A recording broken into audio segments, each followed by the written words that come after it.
അനന്തു, എന്റെ പേരറിയാം. ഞാൻ മോന്റെ അച്ഛന്റെ ഫ്രണ്ട് അല്ലേ, എന്നെ കണ്ടിട്ടില്ലേ? മോൻ വീട്ടിലോട്ടാണോ പോകുന്നത്? ഞാൻ വീട്ടിലോട്ടാ. മോൻ വാ, കാറി കയറി, അങ്കിള് കൊണ്ടുവിടാം. വേണ്ട അങ്കിൾ, വീടിനടുത്തല്ലേ, ഞാൻ നടന്നു വെക്കോളാം. അത് സാരമില്ല, നീ വാ കയറി. എന്തായാലും അങ്കിൾ അതുവഴിയാ പോകുന്നത്. മോന്റെ അച്ഛനെ കണ്ടിട്ട് കുറെ ദിവസമായി. വാ, അങ്കിള് കൊണ്ടുവിടാം.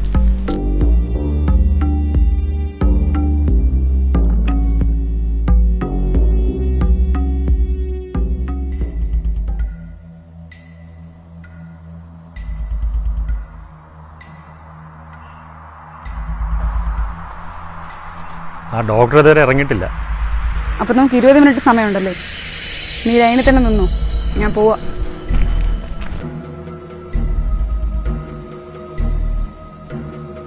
മോനെ, ഇന്നച്ച ലേറ്റ് ആവട്ടോ, ഒരു മീറ്റിംഗ് ഉണ്ടെന്നാ പറഞ്ഞു. അതുകൊണ്ട് മോനെ വിളിക്കാൻ വന്നത് ആന്റി. ഇല്ല, ആന്റി ആരാണ്? ഞാൻ മോന്റെ അച്ഛൻ്റെ കൂടെ ഓഫീസിൽ വർക്ക് ചെയ്യുന്നത്. അച്ഛൻ പറഞ്ഞിട്ടില്ലേ? ഇല്ലല്ലോ. ഞാൻ എത്ര വർഷം മോന്റെ വീട്ടിൽ വന്നിരിക്കുന്നത്, കണ്ടിട്ടില്ലേ? ഇതുപോലെ എന്നെ വിളിക്കാൻ വരുമെന്ന് അച്ഛനോട് പറഞ്ഞിട്ടില്ലല്ലോ. അച്ഛന് പെട്ടെന്നൊരു മീറ്റിംഗ് വന്നു, അതുകൊണ്ട് ആന്റിയെ വിട്ടു. മോൻ വാ, വണ്ടി കയറി. അച്ഛനാണ് വിട്ടെങ്കിൽ ഒരു പാസ്വേഡ് പറഞ്ഞാണല്ലോ. പാസ്വേഡോ? എന്ത് പാസ്വേഡ്? അച്ഛനും അമ്മയും ഉള്ളവർ ആര് വിളിക്കാൻ വന്നാലും ഒരു പാസ്വേഡ് പറഞ്ഞു വിടാറാണ് പതിവ്. ഓ, അത് അച്ഛൻ പറഞ്ഞായിരുന്നു മോനെ, പക്ഷെ ആന്റി മറന്നുപോയി. എങ്കിൽ ആന്റി ഒരു കാര്യം ചെയ്, അച്ഛനോട് ചോദിക്ക്, അപ്പൊ അച്ഛൻ പാസ്വേഡ് പറഞ്ഞു തരും. മോനെ, ആന്റിയുടെ ഫോൺ സ്വിച്ച് ഓഫാ, കണ്ടോ? ചാർജ് ഇല്ല. മോൻ വന്ന് വണ്ടി കയറും, വാ. ആന്റി, എന്ത് പറ്റി മോനെ? അച്ഛൻ വന്നില്ലേ വിളിക്കാൻ? ആന്റി ഒരു മിനിറ്റ് ഫോൺ ഒന്ന് തരാവോ, അച്ഛനെ ഒന്ന് വിളിക്കണം. അതിന് അച്ഛന്റെ നമ്പർ നിനക്കറിയാവോ? ആ, അച്ഛന്റെ അമ്മയുടെ നമ്പർ നീ കാണാതെ അറിയാം.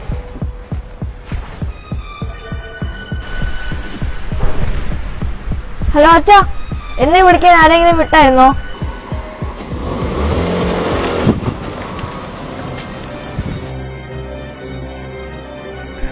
മോനെ, നീ സ്കൂളിനകത്ത് കയറിയിരി, അച്ഛൻ വന്നിട്ട് ഇറങ്ങിയാ മതി. बस थोड़ा टाइम दे दो भाई, हम सब कुछ ठीक करेंगे.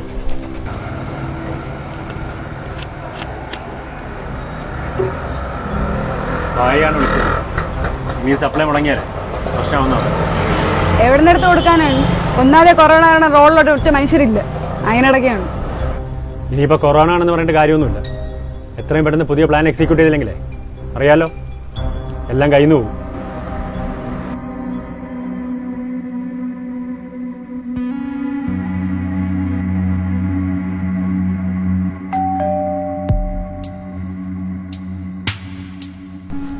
ആരാ?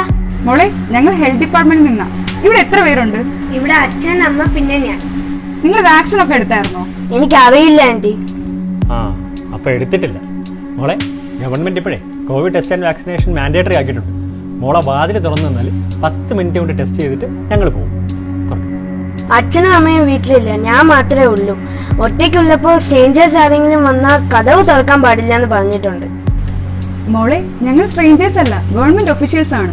എല്ലാ വീട്ടിലും നിർബന്ധമായിട്ട് ഞങ്ങൾക്ക് ചെക്ക് ചെയ്തേ പറ്റും. മോള് വേഗം ഡോർ തുറന്നാൽ നമ്മൾ പെട്ടെന്ന് ചെക്ക് ചെയ്തിട്ട് പൊക്കോളാം. ഒരു മിനിറ്റ്, ഞാൻ അച്ഛനെ വിളിച്ച് ചോദിച്ചിട്ട്. ഹലോ അച്ഛാ, ഇവിടെ കോവിഡ് ടെസ്റ്റ് ചെയ്യാൻ 2 പേര് വന്നിട്ടുണ്ട്. കോവിഡ് ടെസ്റ്റോ? അങ്ങനെ വീട്ടിൽ വന്ന്? മോളൊരു കാര്യം ചെയ്യ, മൊബൈലിൽ അപ്പുറത്തെ വീട്ടിലെ മനോങ്കിന്റെ നമ്പറുണ്ട്, മനോങ്കിളിനെ ഒന്ന് വിളിച്ച് പറയും, ഒന്ന് വന്ന് നോക്കാൻ വേണ്ടിട്ട്. പ്രത്യേകം ശ്രദ്ധിക്കണം, മനോങ്കിൾ വന്ന് നോക്കിയിട്ട് മാത്രം ഡോറ് തുറന്നാൽ മതി. മോളെ ഇതാ വരുന്നുണ്ടേ. ആ മനോങ്കിൾ, വീട്ടിലാരോ കോവിഡ് ടെസ്റ്റിന് വന്നൊന്ന് ഇപ്പൊ മോള് വിളിച്ചു പറഞ്ഞു, ഒന്ന് വീട്ടിലൊന്ന് നോക്കാവുണ്ട്. ഹലോ, ഇവിടെ ആരും ഇല്ല കേട്ടാ, 2 പേര് പാഞ്ഞു പോകുന്നുണ്ട്. കള്ളന്മാരോ എന്താ അറിയത്തില്ല, ഞാൻ മോളെ പോയി നോക്കാം.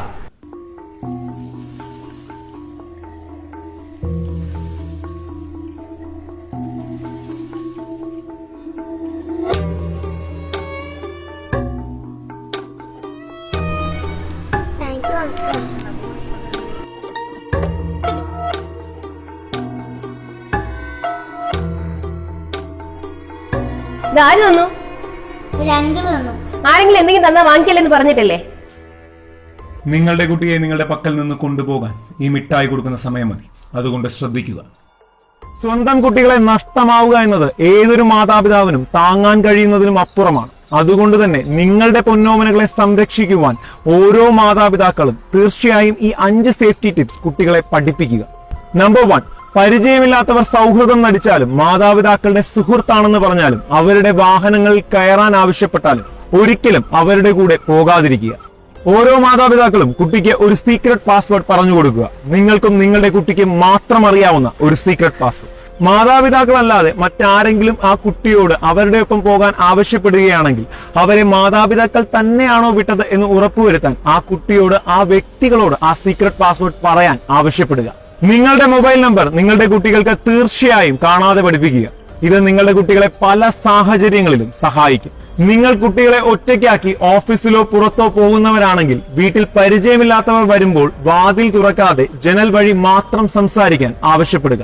അവർ കതവ് തുറക്കാൻ നിർബന്ധിക്കുന്ന സാഹചര്യത്തിൽ കുട്ടികൾക്ക് നിങ്ങളെ ബന്ധപ്പെടാൻ വീട്ടിൽ ഒരു ലാൻഡ് ഫോണോ മൊബൈൽ ഫോണോ തീർച്ചയായും കരുതുക. ഏത് സാഹചര്യത്തിലും അയൽക്കാർക്ക് നിങ്ങളെക്കാൾ വേഗത്തിൽ നിങ്ങളുടെ വീട്ടിലെത്താൻ സാധിക്കുന്നതിനാൽ കുട്ടികൾക്ക് അയൽക്കാരുടെ ഫോൺ നമ്പറുകൾ മൊബൈലിലോ ഡയറിയിലോ രേഖപ്പെടുത്തി നൽകുക. പരിചയമില്ലാത്തവർ എന്ത് തന്നാലും അത് വാങ്ങി കഴിക്കരുതെന്ന് കുട്ടികളെ പഠിപ്പിക്കുക. അതിന് അവർക്ക് ഏറ്റവും ഇഷ്ടമുള്ള ചോക്ലേറ്റോ ഐസ്ക്രീമോ ആണെങ്കിൽ പോലും അത് വാങ്ങുന്നത് അവർക്ക് വലിയ അപകടം വരുത്തിവെക്കുമെന്ന് അവരെ ഓർമ്മപ്പെടുത്തുക. NCRB നാഷണൽ ക്രൈം റെക്കോർഡ്സ് ബ്യൂറോയുടെ കണക്കനുസരിച്ച് ഓരോ 8 മിനിറ്റിലും ഇന്ത്യയിൽ ഒരു കുട്ടി മിസ്സാവുന്ന കംപ്ലൈന്റ് രജിസ്റ്റർ ചെയ്യുന്നുണ്ട്. ഇന്ത്യയിൽ ഒരു വർഷം 1 ലക്ഷത്തോളം കുട്ടികളാണ് മിസ്സാവുന്നത്. കേരളത്തിൽ കഴിഞ്ഞ ഒരു വർഷമായി ഉദ്ദേശം 686 കുട്ടികളാണ് മിസ്സായതായിട്ടുള്ള കംപ്ലൈന്റ് കിട്ടിയിട്ടുള്ളത്. കുട്ടികളുമായി ബന്ധപ്പെട്ട പരാതികൾ പറയാൻ ചൈൽഡ് ഹെൽപ്പ് ലൈൻ നമ്പറുണ്ട്. 1098 ആ നമ്പർ. ഇതുകൂടാതെ കേരള പോലീസിലെ 112 എന്ന നമ്പർ എന്ത് സഹായത്തിനും പോലീസ് സഹായത്തിനും നിങ്ങൾക്ക് ഉപയോഗിക്കാവുന്നതാണ്. കൂടാതെ പോൾ ആപ്പ് എന്നുള്ള ആപ്ലിക്കേഷനും നിങ്ങൾക്ക് ഡൗൺലോഡ് ചെയ്യാം. ഏതുതരം പരാതികളും ആ ആപ്ലിക്കേഷൻ വഴി നിങ്ങൾക്ക് രജിസ്റ്റർ ചെയ്യാൻ സാധിക്കും. നിങ്ങളോടൊപ്പം എല്ലാ സമയവും കേരള പോലീസ് ഉണ്ടാവും. നമ്മുടെ കുട്ടികളെ സ്വയം സംരക്ഷിക്കാൻ പ്രാപ്തരാക്കേണ്ടത് നമ്മൾ ഓരോരുത്തരുടെയും ചുമതലയാണ്. അതുകൊണ്ട് തീർച്ചയായും ഈ സേഫ്റ്റി ടിപ്സ് ഇന്ന് തന്നെ നിങ്ങളുടെ കുട്ടികളുമായി പങ്കുവയ്ക്കുക. എല്ലാവർക്കും ഒത്തിരി സന്തോഷം നേർന്നുകൊണ്ട് താങ്ക് യു. ഈ വീഡിയോ ഓരോ മാതാപിതാക്കളിലേക്കും കുട്ടികളിലേക്കും എത്തിക്കേണ്ടത് നമ്മുടെ കടമയാണ്. അതുകൊണ്ട് തീർച്ചയായും ഈ വീഡിയോ മാക്സിമം ഷെയർ ചെയ്യുക. നിങ്ങൾ നിങ്ങളുടെ കുട്ടികൾക്ക് പഠിപ്പിച്ചു കൊടുത്തിട്ടുള്ള സേഫ്റ്റി ടിപ്സ് തീർച്ചയായും താഴെ കമന്റ് ചെയ്യുക. ഒട്ടനവധി സേഫ്റ്റി ടിപ്സ് ഉള്ളതിനാൽ തീർച്ചയായും ഈ വീഡിയോയ്ക്ക് തുടർഭാഗങ്ങൾ പ്രതീക്ഷിക്കാം. SKJ ടോക്സ് എന്ന കുഞ്ഞു ഫാമിലിയുടെ ഭാഗമായി ഒത്തിരി പോസിറ്റീവ് മെസ്സേജസ് ഈ ലോകത്തോട് ഷെയർ ചെയ്യണമെന്ന് നിങ്ങൾ ആഗ്രഹിക്കുന്നുണ്ടെങ്കിൽ SKJ ടോക്സിന്റെ യൂട്യൂബ് ചാനൽ സബ്സ്ക്രൈബ് ചെയ്യുക. SKJ ടോക്സിന്റെ ഫേസ്ബുക്ക് പേജ് ഫോളോ ചെയ്യുക. നിങ്ങളും ഒരു ചേഞ്ച് മേക്കർ ആകാൻ ആഗ്രഹിക്കുന്നുണ്ടെങ്കിൽ SKJ ടോക്സിന്റെ ഒഫീഷ്യൽ വാട്സ്ആപ്പ് നമ്പറിലേക്ക് മെസ്സേജ് അയക്കുക. Thank you.